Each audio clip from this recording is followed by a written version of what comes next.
ఏమైనను ఇది నా వృత్తి ధర్మం. పంతులు గారికి నేడేలకో మా మీద నిర్హేతుక జాయమాన కటాక్షం వచ్చినది. నిర్హేతుకమేమి సహేతుకమే. నిన్నటి పరీక్ష తరువాయి భాగం ఉన్నది కదా మిత్రమా? అవునవును. ఇదిగో ఈ పెట్టెను చూస్తే కదా, దీని మీద ఏమన్నా పరికింపు. సర్పము, సంపెంగ పువ్వు, శివుడు, రాహువు ఈ రూపములు చిత్రీకరించబడి ఉన్నవి. అవును కదా. అవును. ఈ పెట్టెలోని వస్తువుకి ఇవి కావలిగా ఉంచబడినవి. వీరిని ఆధారం చేసుకుని పెట్టెలోని వస్తువు ఏమో చెప్పగలిగినచో ఆ వస్తువుని ఇది. ఆ పైన నీవు కోరిన పై బహుమానం కూడా ఉంటుంది. ఎవరి చేత? బిల్వమంగళమూర్తి గారి చేత. ఎంత గూఢ సమస్యను కల్పించినారు. ఇది కేవలం పరీక్ష మాత్రమే. అవునవును. సరే కానీ ప్రయత్నించి చూచదా. మొదటిది సర్పము. సర్పము దేన్ని హరింపగలదు? మారుతమును. మారుతము దేని కొరకు వచ్చును? పరిమళము కొరకు వచ్చును. మరి అట్టి పరిమళము దేని యందుండును? పుష్పాదుల యందు ఉండును. ఇక రెండవది సంపెంగ పువ్వు. సంపెంగ పువ్వు దేన్ని హరింపగలదు? తుమ్మెదను. తుమ్మెద దేని కొరకు వచ్చును? మకరందము కొరకు వచ్చును. మరి అట్టి మకరందము దేని యందుండును? పుష్పాదుల యందే. కావున పెట్టెలోని వస్తువు నిశ్చయముగా పుష్పాదులలోనిదే కావలేను. ఇక మూడవది శివుడు. శివుడు ఎవరిని వారింపగలడు? మన్మధుని. మన్మధునికి ఇష్టమైన పుష్పములు అరవిందము, అశోకము, చూతము, నీలోత్పలము, నవమల్లికము. కావున పెట్టెలోని వస్తువు ఈ ఐదింటిలో ఒకటి అయి ఉండవలేను. ఇక నాలుగవది రాహువు. రాహువు, పుష్పము, రాహువు. అమ్మా, రాహువు. రాహు ఎవరికి శత్రువు? సూర్యునకు. సూర్యునకు ఇష్టమైన పుష్పము కమలము. అమ్మా, పెట్టలేని వస్తువు కమలమేమో చూడవే. వట్టి కమలము కాదమ్మా, వజ్ర కమలమమ్మా. వజ్ర కమలమే. ఈ వజ్ర కమలాన్ని తీసుకెళ్ళి నా పాషాణంగా పెడతానమ్మా. పాషాణంగా మారిపోకుండా చూడు. ఎంత చక్కగా చెప్తాను. మరి పై బహుమానం ఏం కోరుకు కోరుకునవచ్చును, కానీ తీరుటి ఏ దుర్లభము ఏమో అని తోచుతున్నది. మీకు నాయడ ఎట్టి సందేహమున అవసరం లేదు. ఇటు ఉదయించి సూర్యుడు అటు ఉదయించినను నేను ఆడి తప్పువాడను కానుస్తున్నా. ఆ నమ్మకంతోనే అడుగుతున్నాను. నాకు ఎప్పటి నుండియో ఒక శాస్త్రము అభ్యసింపవల్లని కోరికగా ఉన్నది. దానికి తగిన బోధకులు తటస్థపడక ఆ కోరిక నెరవేరినది కాదు. ఆ ఒక్కటి తమరు నెరవేర్చిన చాలు. అవశ్యం. అది మరి ఏమీను కాదు, కామశాస్త్రము. తేలిపోయింది చూసారా? అందుకే అన్నాను కోరుటకేమి కానీ తీరుటి ఏ దుర్లభము అని. కొంచెం ఆనందం. అలాగే మీకు కావలసినంత సమయం తీసుకుని యోచించి సెలవివ్వండి. ఇంతలో నేను వెళ్ళి తమలపాకులు పెట్టేదను. ఏమండి, తమలపాకులకేం కానీ ఇక్కడ చాలా ఒక్కగా ఉన్నది. ఈ కోమటి బిడ్డలా ఉండదా? అలాగైనా మా తోటలని కేగుదములండు, చాలా చల్లగా ఉంటుంది.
యాడికిరా?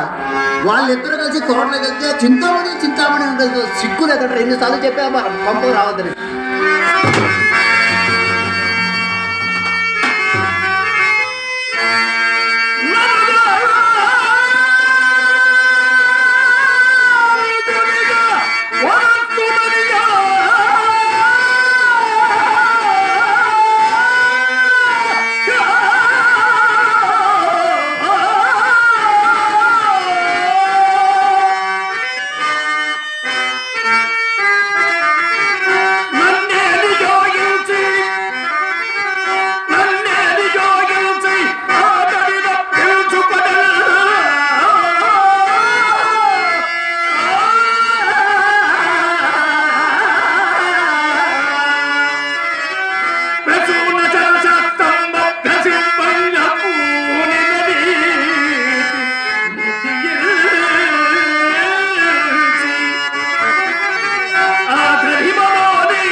మోసపోయితే ప్రాణమిత్రుడైన బిల్వ మంగురుని మోసగించి అతనికున్న సర్వ సంపదలో నిరుగురము అనుభవించవలని ఎంచితిని కానీ కుటిల మనస్కుడనైన నా మనమున ఒకటి తలవగా శైలము మరియు ప్రసాదించినట్టయినది నేర్పమై బిల్వమై కను నెత్తిగట్టి నేర్పమై బిల్వమై కను నెత్తిగట్టి కూర్చున్నాకు సుఖమనుకుంటిగా